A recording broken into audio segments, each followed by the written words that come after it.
Hello ವಿದ್ಯಾರ್ಥಿಗಳೇ, H tech Karnataka YouTube ಚಾನಲ್ಗೆ ಸುಸ್ವಾಗತ. ಹಾಗೆ ನಮ್ಮ ಚಾನಲ್ನ ಸಬ್ಸ್ಕ್ರೈಬ್ ಮಾಡ್ಕೊಳ್ಳಿ, ಲೈಕ್ ಶೇರ್ ಮಾಡಿ ವಿದ್ಯಾರ್ಥಿಗಳೇ. ಈ ಚಾನಲ್ ನಿಮ್ಮ ಫ್ರೆಂಡ್ಸ್ಗೆ ಶೇರ್ ಮಾಡಿ ವಿದ್ಯಾರ್ಥಿಗಳೇ. ಯಾಕೆಂದರೆ ನೆಟ್ವರ್ಕ್ ಅನಲೈಸ್ ತುಂಬ ದೊಡ್ಡ ಒಂದು ಸಬ್ಜೆಕ್ಟ್ ಆಗಿರುತ್ತೆ. ಇದನ್ನು ಪಾಸ್ ಆಗೋದು ತುಂಬ ಕಷ್ಟ ಆಗಿರುತ್ತೆ ವಿದ್ಯಾರ್ಥಿಗಳೇ. ಹಂಗಾಗಿ ನಾನು ಸ್ವಲ್ಪ ಈಸಿ ಟಿಪ್ಸನ್ನು ಹೇಳ್ಕೊಡ್ತೀನಿ. ಹಾಗೆಯೇ ನೀವು ಇದನ್ನು ಪಾಸ್ ಆಗಬೇಕು ಅನ್ಕೊಂತ ಡೆಫಿನೆಟಾಗಿ ಈ ಥರ ಒಂದು ಪ್ಲ್ಯಾನನ್ನು ಕಂಪಲ್ಸರಿ ಮಾಡಬೇಕಾಗತ್ತೆ. ಸ್ವಲ್ಪ ಹೇಳಿದ್ದು ನಾನು ಗಮನವಿಟ್ಟು ಕೇಳಿ ವಿದ್ಯಾರ್ಥಿಗಳೇ. ಅದ್ರ ಜೊತೆಯಲ್ಲೇ ಯಾವ ಥರ ಒಂದು ಸ್ವಲ್ಪ ಹೇಳೋದನ್ನು ಸೀರಿಯಸ್ಸಾಗಿ ತೆಗೆದುಕೊಳ್ಳಿ, ಹಾಗೆಯೇ ಜೋಕಾಗಿ ತೆಗೆದುಕೊಳ್ಳೋಕೆ ಹೋಗಬೇಡಿ. ವಿದ್ಯಾರ್ಥಿಗಳು, ಈ ಒಂದು ನೆಟ್ವರ್ಕ್ ಅನಲೈಸ್ ಏನಿದೆಯಲ್ಲ, ಇದನ್ನು ಪಾಸ್ ಆಗಬೇಕಂದ್ರೆ ನೀವು ಚೆನ್ನಾಗಿ ಪ್ರಾಕ್ಟೀಸ್ ಮಾಡಬೇಕಾಗತ್ತೆ. ಸ್ವಲ್ಪ ಯೂಟ್ಯೂಬನ್ನು ಚೆನ್ನಾಗಿ ಅನಲೈಸ್ ಮಾಡಿ. ಹಾಗೆಯೇ ಒಂದು ಬೇಕಾದ ನೋಟ್ಸನ್ನು ಚೆನ್ನಾಗಿ ಪ್ರಿಫರ್ ಮಾಡಿ. ಹಾಗೆಯೇ ಈ ಒಂದು 2022 ಸ್ಕೀಮ್ ಸಿಲೆಬಸ್ ಏನಿದೆಯಲ್ಲ ಅದನ್ನೇ ಓದಿ. ಹಾಗೆಯೇ ನೆಟ್ವರ್ಕ್ ಅನಲೈಸ್ ಅನ್ನೋದು ENCಗೆ ಮಾತ್ರ. ಒಂದು ಟ್ರಿಬಲಿಗೆ ಬಂದು ಸರ್ಕ್ಯೂಟ್ ಅನಲೈಸ್ ಅಂತ ಬರುತ್ತೆ. ನಮಗೆ ಅದು ಬೇಕಾಗಿಲ್ಲ. ಅವ್ರ ಸಿಲೆಬಸ್ ಸ್ವಲ್ಪ ಚೇಂಜಸ್ ಇರುತ್ತೆ. ಆಲ್ಮೋಸ್ಟ್ ಸೇಮ್ ಇರುತ್ತೆ, ಸ್ವಲ್ಪ ಚೇಂಜಸ್ ಇರುತ್ತೆ. ಹಾಗೆಯೇ ನೀವು ನೆಟ್ವರ್ಕ್ ಅನಲೈಸ್ ಸಬ್ಜೆಕ್ಟಲ್ಲಿ ಇದನ್ನು ಪಾಸ್ ಆಗಬೇಕು ಅಂತಂದರೆ ತುಂಬ ಕಷ್ಟ ಆಗಿರುತ್ತೆ. ಜಸ್ಟ್ ನೀವು ಪಾಸ್ ಆಗೋದು ಕಷ್ಟ ಆಗಿರುತ್ತೆ, ಎಂಥ ಟಾಪರ್ ಆಗಿದ್ರು ಕೂಡ. ಹಂಗಾಗಿ ಯಾವ ಥರ ಪಾಸ್ ಆಗಬೇಕಂತ ಹೇಳ್ತೀನಿ ನೋಡಿ ವಿದ್ಯಾರ್ಥಿಗಳೇ. ಯಾವ್ಯಾವ ಮಾಡಲ್ಸ್ ಓದಿದ್ರೆ ನೀವು ಈಸಿಯಾಗಿ ಪಾಸ್ ಆಗ್ತೀರಿ ಅನ್ನೋದನ್ನು ಫಸ್ಟ್ ತಿಳಿಸ್ತೀನಿ. ಆಮೇಲೆ ಒಂದು ಎಲ್ಲ ಪಾಸಿಂಗ್ ಬ್ಯಾಗ್ಸ್ ಏನಿದೆಯಲ್ಲ ನಮ್ಮದು ನೆಟ್ವರ್ಕ್ ಅನಲೈಸ್ನ ಎಲ್ಲ ತಿಳ್ಸ್ಕೊಂಡು ಹೋಗ್ತೀನಿ. ಅದಕ್ಕಿಂತ ಮುಂಚೆ ಯಾರ್ಯಾರು ಸಬ್ಸ್ಕ್ರೈಬ್ ಮಾಡ್ಕೊಳ್ಳಿ, ನಮ್ಮ ಚಾನಲ್ಗೆ ಸಬ್ಸ್ಕ್ರೈಬ್ ಮಾಡ್ಕೊಳ್ಳಿ. ಹಾಗೆ ನಿಮ್ಮ ಫ್ರೆಂಡ್ಸ್ಗಳು ಶೇರ್ ಮಾಡಿ, ಹಾಗೆ ಲೈಕ್ ಶೇರ್ ಮಾಡಿ. ಥ್ಯಾಂಕ್ ಯು ವಿದ್ಯಾರ್ಥಿಗಳೇ. ವಿದ್ಯಾರ್ಥಿಗಳೇ ನೋಡಿ, ಈ ಒಂದು ಪಾಸ್ ಆಗಬೇಕಂದ್ರೆ ಮೊದಲನೇದಾಗಿ ವಿದ್ಯಾರ್ಥಿಗಳೇ ಫಸ್ಟ್ ಮಾಡಲ್ ಓದ್ಕೊಂಬಿಡಿ. ಫಸ್ಟ್ ಮಾಡಲ್ ಏನಿದೆಯಲ್ಲ ತುಂಬ ಈಸಿ ಇದೆ. ಟಾಪಿಕ್ ಸ್ವಲ್ಪ ಜಾಸ್ತಿ ಇರ್ಬೋದು, ಬಟ್ ಈಸಿ ಇದೆ. ಏಕೆಂದರೆ ಎಲ್ಲ ನಾರ್ಮಲಾಗಿ ನೀವು ಶಿಫ್ಟ್ ಮಾಡೋದಾಗಿರ್ಬೋದು, ಆಮೇಲೆ ಟ್ರಾನ್ಸ್ಫರ್ ಮಾಡೋದಾಗಿರ್ಬೋದು, ಆಮೇಲೆ ಡೆಫಿನೇಷನ್ಸ್ ಆಗಿರ್ಬೋದು, ಆಮೇಲೆ ಒಂದು KCL ಆಗಿರ್ಬೋದು, KVL ಆಗಿರ್ಬೋದು. ಈ ಥರ ತುಂಬ ಈಸಿ ಇದೆ ಫಸ್ಟ್ ಮಾಡಲು, ಸೋರ್ಸ್ ಟ್ರಾನ್ಸ್ಫಾರ್ಮೇಷನ್. ಇದನ್ನು ನೀವು ಈಸಿಯಾಗಿ ಕಲಿಬೋದು. ಆಮೇಲೆ ಇಂಪಾರ್ಟೆಂಟ್ ಕ್ವಶನ್ಸನ್ನೇ ಪ್ರಾಕ್ಟೀಸ್ ಮಾಡಿ ಈಸಿಯಾಗಿ ಇದಾಗ್ತೀರಾ. ಹಾಗೆಯೇ ಈ ಒಂದು ಸೆಕೆಂಡ್ ಮಾಡಲ್ ಏನಿದೆಯಲ್ಲ, ಸೆಕೆಂಡ್ ಮಾಡಲಲ್ಲಿ ಬರೀ 5 ಟಾಪಿಕ್ ಇದು. 5 ಟಾಪಿಕ್ ಮೇಲೆ ಒಂದು ಥಿಯರಮ್ ಪಕ್ಕ ಕೇಳ್ತಾರೆ. ಒಂದು ಥಿಯರಮ್ ಸೂಪರ್ಪೋಸಿಷನ್ ಥಿಯರಮ್ನ ಎಕ್ಸ್ಪ್ಲೇನ್ ಮಾಡಿರಿ ಅಂತ ಕೇಳ್ತಾರೆ.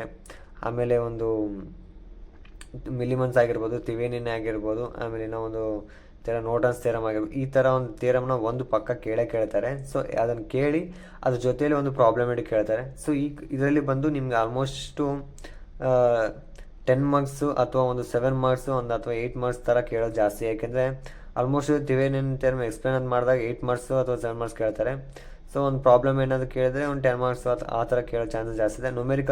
ಒಂದು ನ್ಯೂಮೆರಿಕಲ್ ಕೇಳ್ತಾರೆ, ಒಂದು ಥಿಯರಮ್ ಕೇಳ್ತಾರೆ, ಒಂದು ನಾರ್ಮಲಾಗಿ ಒಂದು ಕ್ವಶನ್ಸ್ ಕೇಳ್ತಾರೆ. ಹಂಗಾಗಿ ಈ ಮಾಡಲ್ ನೀವು ಈಸಿಯಾಗಿ ಒಂದು ಪ್ರಾಕ್ಟೀಸ್ ಮಾಡಬೇಕು. ಯಾಕೆಂದರೆ ಬರೀ 5 ಟಾಪಿಕ್ಕು. 5 ಟಾಪಿಕಿಂದ ನಾವು ಮಾಡಲ್ ಒಂದು ಕ್ವಶನ್ ಪೇಪರ್ ತೆಗಿಬೇಕಾಗತ್ತೆ. ಒಂದು ಮಾಡಲ್ ಫುಲ್ ಆಗುತ್ತೆ.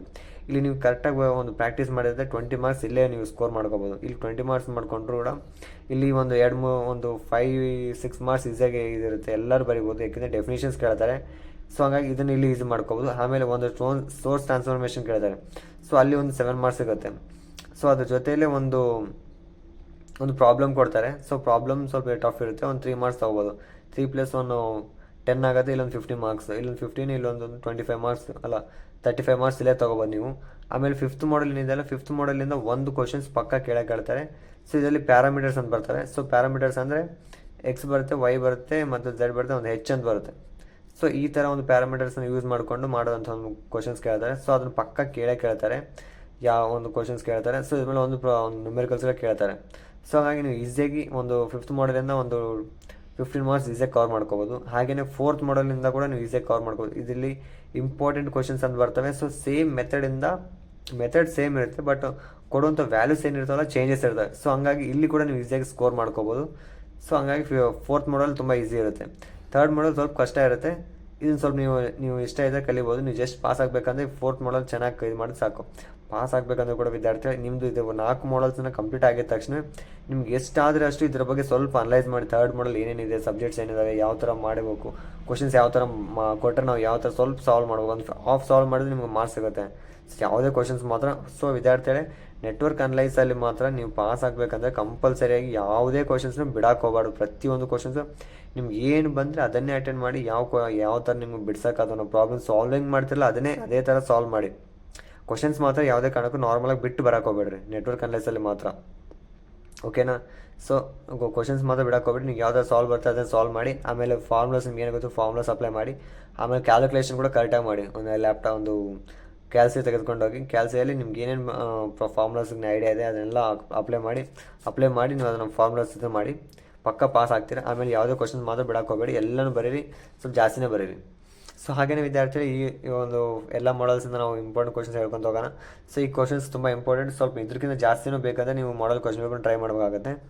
So first define the following terms ಬರುತ್ತೆ. ಲೀನಿಯರ್ ಆ್ಯಂಡ್ ನಾನ್ ಲೀನಿಯರ್ ಆಗಿರ್ಬೋದು, ಆ್ಯಕ್ಟಿವ್ ಆ್ಯಂಡ್ ಪಾಸಿವ್ ಆಗಿರ್ಬೋದು, ಲಂಪ್ಡ್ ಆ್ಯಂಡ್ ಡಿಸ್ಟ್ರಿಬ್ಯೂಟೆಡ್ ಆಗಿರ್ಬೋದು, ಯೂನಿಲೇಟರಲ್ ಆ್ಯಂಡ್ ಬೈಲೇಟರಲ್. ಈ ಕ್ವಶನ್ಸ್ ತುಂಬ ಇಂಪಾರ್ಟೆಂಟ್, ಇವು ಡೆಫಿನೇಷನ್ ಪಕ್ಕ ಕೇಳ್ತಾರೆ. So define and explain the different types of sources. Different types of sources ಏನಿದಾವಲ್ಲ ಅವನಕ್ಕೆ ನೀವು ನೀವು ಆಲ್ಮೋಸ್ಟ್ ಇಂಜಿನಿಯರಿಂಗ್ ಮಾಡ್ತಾ ಇದ್ದರೆ ಅಂದರೆ ಚಾರ್ಟ್ ಜಿಪಿಟಿ ಎಲ್ಲರಿಗೂ ಗೊತ್ತಿರುತ್ತೆ. ಸೊ ಚಾರ್ಟ್ ಜಿಪಿಟಿಲಿ ಕೇಳ್ಬೋದು. Define and explain the different types of sources ಅಂತ ಕೇಳಿದ್ರೆ ಅದೇ ತೋರಿಸುತ್ತೆ. ಸೊ ಹಾಗೇನು ವಿದ್ಯಾರ್ಥಿಗಳೇ, so explain control source and independent sources ಅಂತ ಕೇಳ್ಬೋದು. So mention it types and with examples, ಇದು ಚಾರ್ಟ್ ಜಿಪಿಟಿಯಲ್ಲಿ ಹಾಕಿ. So construct KVL equations for the three mesh DC networks ಅಂತ ಕೇಳ್ಬೋದು. ಅದು ಮೆಸ್ ಅಂತ ಬರುತ್ತೆ. Construct KCL equation for there 3 node DC network. So nodal analyse ಅಂತ ಬರುತ್ತೆ. So derive an expression for delta to star in transformation, star to delta transformation. So guys ಇದು ತುಂಬ important questions ಆಗಿರುತ್ತೆ. ಆಮೇಲೆ ಇದು ಕೂಡ ಕೇಳ್ಬೋದು. ಸೊ ಹಾಗೇನೇ ವಿದ್ಯಾರ್ಥಿಗಳೇ, ಸೊ ಇದನ್ನು ಕೇಳ್ಬೋದು. ಸೊ ಇಂಡಿಪೆಂಡೆಂಟ್ ಸೋರ್ಸ್ ಇವು ಡೆಫಿನೇಷನ್ಸ್ ತುಂಬ ಇಂಪಾರ್ಟೆಂಟ್ ವಿದ್ಯಾರ್ಥಿ. ಯಾವುದೇ ಕಾರಣಕ್ಕೂ ಫಸ್ಟ್ ಮಾಡಲಿಂದ ಯಾವುದೇ ಬಿಡಕ್ಕೆ ಹೋಗಬಾರ್ದು. ಸೊ ಆದಷ್ಟು ನೀವು ಮಾಡಲ್ ಕ್ವಶನ್ ಪೇಪರ್ನ ಇದು ಮಾಡಿ. ಸೊ ಇದನ್ನು ಕೂಡ ಪ್ರಿಫರ್ ಮಾಡಿ. ಸೊ ನಾನು ಇದನ್ನು ಯಾವುದೇ ಕಾರಣಕ್ಕೂ ಡೆಫಿನೇಷನ್ಸ್ ಬಿಟ್ಟರೆ ನೀವು ಮಾರ್ಕ್ಸ್ ಹೋಗ್ಬಿಡುತ್ತೆ. ಸ್ಟಾರ್ ಟು ಡೆಲ್ಟಾ ಟ್ರಾನ್ಸ್ಫಾರ್ಮೇಷನ್ ಕೇಳ್ಬೋದು, ಅಥವಾ ಒಂದು ಸೋರ್ಸ್ ಟ್ರಾನ್ಸ್ಫಾರ್ಮೇಷನ್ ಮೇಲೆ ಕೇಳ್ಬೋದು, ಇಂಡಿಪೆಂಡೆಂಟ್ ಸೋರ್ಸ್ ಮೇಲೆ ಕೇಳ್ಬೋದು. ಸೊ ಮೆಶ್ಶು ನೋಡಲು ಇದ್ರ ಮೇಲೆ ಕೂಡ ಕೇಳ್ಬೋದು. ಸೊ ಹಂಗಾಗಿ ಇಂಪಾರ್ಟೆಂಟ್ ಆಗಿರುತ್ತೆ. ಸೊ ವಿದ್ಯಾರ್ಥಿಗಳು ಹಾಗೆಯೇ ಸೆಕೆಂಡ್ ಮಾಡೋದನ್ನ state and prove superposition theorem, Millman's theorem, Thevenin theorem, Norton's theorem. So ಇವು 4ರಲ್ಲಿ ಪಕ್ಕ ಒಂದು ಕ್ವಶನ್ಸ್ ಒಂದು ಪಕ್ಕ ಬಂದೇ ಬರುತ್ತೆ ವಿದ್ಯಾರ್ಥಿ. ಸೊ ಹಂಗಾಗಿ ಇವು 4 ಕಲಿಬೇಕಾಗುತ್ತೆ. ಸೊ ಈ 4 ಮೇಲೆ ಮತ್ತು ನ್ಯೂಮೆರಿಕಲ್ಸ್ ಕೂಡ ಕೇಳ್ತಾನೆ, ಪ್ರಾಬ್ಲಮ್ಸ್ ಕೂಡ ಕೇಳ್ತಾನೆ ವಿದ್ಯಾರ್ಥಿಗಳೇ. ಸೊ ಇದನ್ನು ಸಾಲ್ವ್ ಮಾಡೋದು ಕೂಡ ಕೇಳ್ತಾನೆ, ಥಿಯರಮ್ ಕೂಡ ಕೇಳ್ತಾನೆ. ಸ್ಟೇಟ್ ಆ್ಯಂಡ್ ಪ್ರೂವ್ ಅಂದರೆ ಥಿಯರಮ್ ಅಂತ ಕೇಳ್ತಾನೆ, ನ್ಯೂಮೆರಿಕಲ್ಸ್ ಕೇಳ್ತಾನೆ. And state maximum power transfer theorem ಕೂಡ ಕೇಳ್ತಾನೆ. So RC = RAB for DC network. So ZL = Z star of AB with for AC network ಅಂತ ಕೇಳ್ತಾನೆ. ಸೊ ಇವು ತುಂಬ ಇಂಪಾರ್ಟೆಂಟ್ ವಿದ್ಯಾರ್ಥಿಗಳೇ. ಸೊ ಪ್ರಾಬ್ಲಮ್ಸ್ ಮಾತ್ರ ಪಕ್ಕ, ಒಂದು ಸ್ಟೇಟ್ ಆ್ಯಂಡ್ ಪ್ರೂವ್ ಅಂತ ಕೇಳೋದು ಕೂಡ ಪಕ್ಕ. ಸೊ ಹಾಗಾಗಿ ಇಲ್ಲಿ ನೀವು ಕೂಡ ಸ್ಕೋರ್ ಮಾಡ್ಕೊಳ್ಳೋದು ಒಳ್ಳೆ ಚಾನ್ಸ್ ಇದೆ.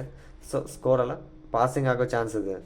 ಸೊ ಹಾಗಾಗಿ ಬರೀ 5 ಇದನ್ನು 1 2 3 4 ಇದ್ದಾವೆ. ಸೊ ಇದ್ರ ಮೇಲೆ ನಿಮಗೆ ಈಸಿಯಾಗಿ ನೀವು ಒಂದು ಪಕ್ಕ ತಗೊಂಡು ಮತ್ತೆ ಇನ್ನೊಂದು ಎಕ್ಸ್ಟ್ರಾ ಒಂದು ನ್ಯೂಮೆರಿಕಲ್ ಪ್ರಾಬ್ಲಮ್ ಟಚ್ ಮಾಡ್ಬೋದು. ಸೊ ಎಲ್ಲದ ಮೇಲೆ ಈಸಿ ಇದ್ದಾವೆ, ನೀವು ಒಂದು ಯೂಟ್ಯೂಬ್ ಚಾನಲ್ ನೋಡಬೇಕಾಗತ್ತೆ. So model 3 explain the behaviour of RLC at the time of switching at t equals to positive and t equals to infinity ಅಂತ ಕೊಟ್ಟಿದ್ದಾರೆ. ಸೊ ಇದು ಕೂಡ ತುಂಬ ಇಂಪಾರ್ಟೆಂಟ್. ಸೊ ಅದೇ ಹೇಳಿದ್ನಲ್ಲ, ಇದನ್ನು ಸ್ವಲ್ಪ ಅನಲೈಸ್ ಮಾಡ್ಬೇಕಾಗುತ್ತೆ. ಅನಲೈಸ್ ಮಾಡಿ ಇವು ಯಾವ ಥರ ಕ್ವಶನ್ಸ್ ಕೇಳಿದ್ರೆ ನಾವು ಯಾವ ಥರ ಒಂದು ಸಾಲ್ವ್ ಮಾಡ್ಬೋದು ಅನ್ನೋದು ಸ್ವಲ್ಪ ತಿಳ್ಕೊಳ್ಳಿ.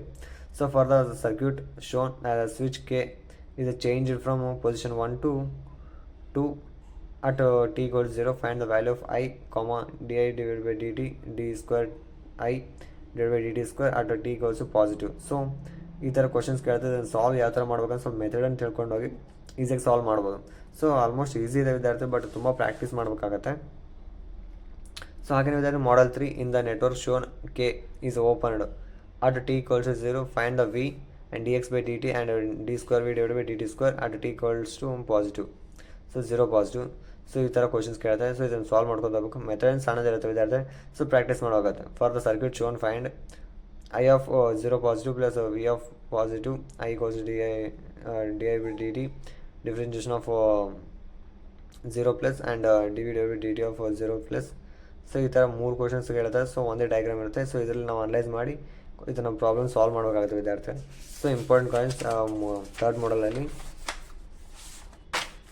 ಸೊ ವಿದ್ಯಾರ್ಥಿ 4ನೇ ಮಾಡಲ್ ಯಾಕೆ ಈಸಿ ಅಂತ ಹೇಳಿದ್ನಲ್ಲ. ಸೊ ವಿದ್ಯಾರ್ಥಿ, ಸೊ 4ನೇ ಮಾಡಲ್ ಏನಿರುತ್ತೆ, ಇಂಪಾರ್ಟೆಂಟ್ ಕ್ವಶನ್ಸ್ ಇವು ಪಕ್ಕ ಕೇಳ್ತಾರೆ ವಿದ್ಯಾರ್ಥಿ. So obtain the Laplace transform step function, ramp function and impulse function. So obtain the Laplace transform of shifted unit step function, shifted ramp function.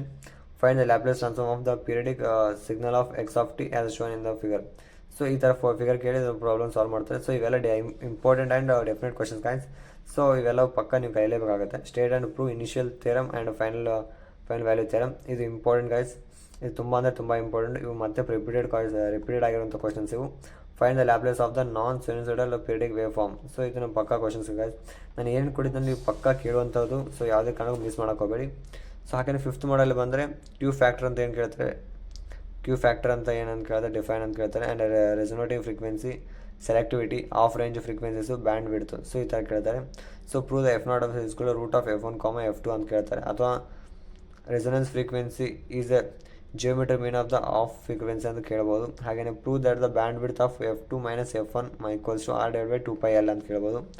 So derive the expression for the resonant frequency of the circuit shown. Also show that the circuit will be resonant of the frequency at RL equal to RC equal to root of L divided by C. Problem ಅನ್ನು RLC circuit ಮೇಲೆ ಕೇಳ್ಬೋದು. So ಹಾಗೆಯೇ state and prove that impedance parameter and admittance parameter and hybrid parameter and ABCD parameter. So ಇದು impedance parameter ಅಂದರೆ Z ಆಗಿರುತ್ತೆ, admittance parameter ಹೆಚ್ಚಾಗುತ್ತೆ and hybrid parameter ಹೆಚ್ಚಾಗಿರುತ್ತೆ. So admittance ಅಂದರೆ ಐ ಥಿಂಕ್ ಬೇರೆ ಇದೆ ಇರ್ತದೆ. ಸೊ ಅಡ್ಮಿಟೆಂಟ್ ಅಂದರೆ Y ಆಗಿರ್ಬೋದು. ಸೊ ಇಂಪಿಡೆನ್ಸ್ Z ಆಗಿರುತ್ತೆ, ಹೆಚ್ಚಾಗಿರುತ್ತೆ. ABCD parameter. ಸೊ ಹೇಳಿದ್ನಲ್ಲಿ ಪ್ಯಾರಾಮೀಟರ್ಸ್ ಅಂದರೆ ಪಕ್ಕ ಒಂದು ಕ್ವಶನ್ ಪಕ್ಕ ಕೇಳ್ತಾನೆ. ಸೊ ಇದು ಪಕ್ಕ ಇಂಪಾರ್ಟೆಂಟ್ ಕ್ವಶನ್, ಇದು ಕೂಡ ತುಂಬ ಇಂಪಾರ್ಟೆಂಟು ಆ್ಯಂಡ್ ಇದು ಕೂಡ ಇಂಪಾರ್ಟೆಂಟು. ಸೊ ಇದರಲ್ಲಿ ಪಕ್ಕ ಡೆಫೈನ್ ಅಂತ ಕೇಳ್ತಾನೆ. ಸೊ 2 ಮಾರ್ಕ್ಸ್ ಅಥವಾ 5 ಮಾರ್ಕ್ಸ್ ಕೇಳ್ತಾರೆ 5 ಕೊಟ್ಟು. ಸೊ ಅದಕ್ಕೆ ಎಕ್ಸಾಂಪಲ್ಗಳು ಬರೀ ಅಂತ ಹೇಳ್ಬೋದು. ಸೊ ಈ ಥರ ಇರುತ್ತೆ. So obtain the relation between Z and Y ಈ ಥರ ಇದೆ, ಕಂಬೈನ್ ಮಾಡಿ ಕೇಳ್ಬೋದು ಅಥವಾ ಸಿಂಗಲ್ ಆಗಿ ಕೇಳ್ಬೋದು ವಿದ್ಯಾರ್ಥಿ. So state and prove the admittance parameter ಅಂತ ಕೇಳ್ಬೋದು, ಅಥವಾ state obtain the relationship between Z and H. So impedance and admittance and impedance and admittance. So first ಇದು ಉಲ್ಟಾ ಪಲ್ಟಾ ಕೇಳ್ಬೋದು ವಿದ್ಯಾರ್ಥಿ. ಸೊ ಈ ಥರನೂ ಕೇಳ್ಬೋದು. ಓಕೆನಾ ವಿದ್ಯಾರ್ಥಿ? ಸೊ ಇಂಪಾರ್ಟೆಂಟ್ ಗೈಸ್ ಇವೆಲ್ಲ ಕಂಪಲ್ಸರಿ ಇವನು ಓದ್ಕೊಳ್ಬೇಕಾಗತ್ತೆ. ಸೊ ಪಾಸ್ ಆಗಬೇಕಂದ್ರೆ ಕಂಪಲ್ಸರಿ ಇವೆಲ್ಲ ಪ್ರಾಕ್ಟೀಸ್ ಮಾಡಿ ವಿದ್ಯಾರ್ಥಿಗಳೇ. ಸೊ ಚೆನ್ನಾಗಿ ಮಾಡಿ. ಹಾಗೆಯೇ ಇದು ನಾನು ಹೇಳಿದನ್ನೆಲ್ಲ ಪ್ರತಿಯೊಂದು ನೋಟ್ ಡೌನ್ ಮಾಡಿಕೊಂಡು ಚೆನ್ನಾಗಿ ಇದನ್ನು ಪ್ರಾಕ್ಟೀಸ್ ಮಾಡಿ. Thank you.